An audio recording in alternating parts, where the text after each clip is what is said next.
জীৱনৰ পৰা যেতিয়া স্কুল এৰা খায়, কলেজ এৰা খায়, তেতিয়া আমাৰ লগত স্মৃতিৰ কিছুমান পাতৰ বাহিৰে আৰু একোৱেই নাথাকে। আৰু সময়ৰ সোঁতত সেই স্মৃতিৰ ৰংখিনিও কিন্তু সেমেকিবলৈ ধৰে। সেয়ে আমি সকলোৱে এটা গেট টুগেডাৰৰ প্লেন কৰিছোঁ গুৱাহাটীত, এটা হোম ষ্টেত। এই প্লেনিংটো কৰিছোঁ দূৰত্বৰ কাৰণেই হওক, ব্যস্ততাৰ কাৰণেই হওক। আমাৰ এই প্লেনিংটো কিন্তু বহুত দিনৰ পৰাই কৰি আছোঁ, কিন্তু নহয় আছিলে।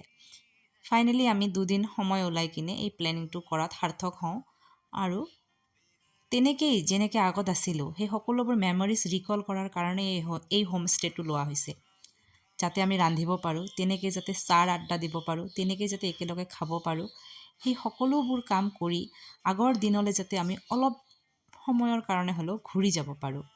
আৰু সঁচাকেই যাৰ লগত জীৱনৰ এটা ইম্পৰ্টেণ্ট মুহূৰ্ত কটোৱা হয়, এটা ইম্পৰ্টেণ্ট সময় পাৰ কৰা হয়, দীঘলীয়া সময়, সেই মানুহখিনিক আকৌ এবাৰ এনেকৈ লগ পালে সঁচাকৈ কিন্তু সেই সোণালী দিনবোৰলৈ ঘূৰি যোৱা হয়। সেইটো আপোনালোক সকলোৱে অনুভৱ কৰিব পাৰিছেই চাগে মোৰ লগতে।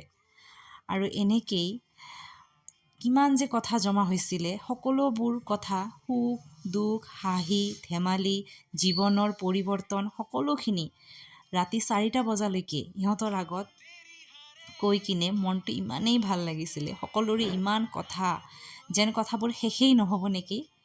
আৰু সেই কথাখিনি লৈ কিনে থৈ কিনে ঘৰলৈ ঘৰমুৱা হ'লোঁ। Thank U.